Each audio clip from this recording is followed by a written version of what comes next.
we started the first edition of the conference, our target was to make UAE as a hub and a point of innovation in this future mobility.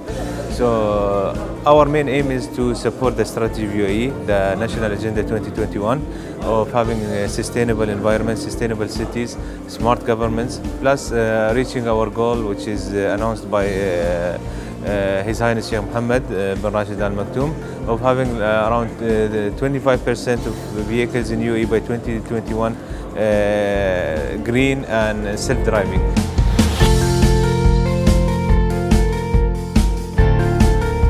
Well, really, we were building from last year. You know, we met last year where we announced we announced the launch of the Prius, you know, the world's most popular hybrid for sale, the 4th generation. But we also had a sneak peek of what we called the future, which was the hydrogen-powered fuel cell vehicle, the Mirai. So building on that, we thought, well, we'd come to this year's second Future Mobility Conference with the car actually capable of being tested, okay? Now that involved obviously a partnership with Air Liquide. They are the French company who are a hydrogen supplier. And so therefore, in combining our efforts with Toyota, who have produced the Mirai, ourselves, who are the distributor here in the UAE, and Air Liquide, we can actually start testing the vehicles. We've got a couple of vehicles. We've got 2 fuel stations. They're temporary ones, but they're working fuel stations. So we can start to look at the car, see how it performs, see what people's perceptions are.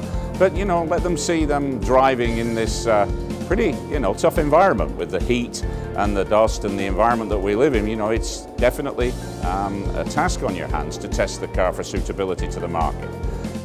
When I landed in Dubai last evening, I was really surprised by how this place has become a metropolis in many ways, cutting edge. You can tell there's a lot of attention to modernization and having cutting edge technology capability all around. I also have heard about the traffic challenges that Dubai deals with, and certainly this area, and as well as maybe the emissions focused by the government to make sure the environment is sustainable. So all these fit very well what AVs provide to the region in terms of capability. Reaching the goal of high autonomy is not that far off. We're talking about 2020. You're going to have vehicles that have level 3 type capability.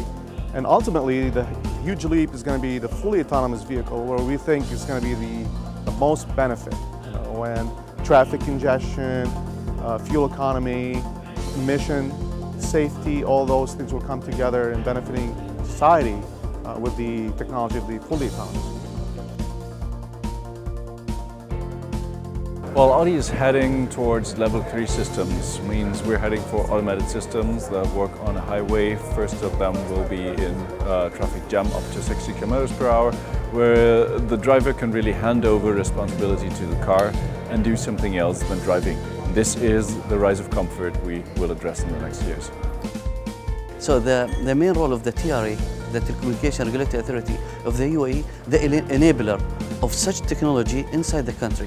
The public consultation, which we're going to do next year, it will have a direct, exact subject, intelligent transportation system, which we are calling all the industry bodies and public sector entities to share with us their idea, their future plan in this public consultation. At the end, we will reach to a comprehensive regulatory framework where the future of mobility will be easily enabled in the UAE.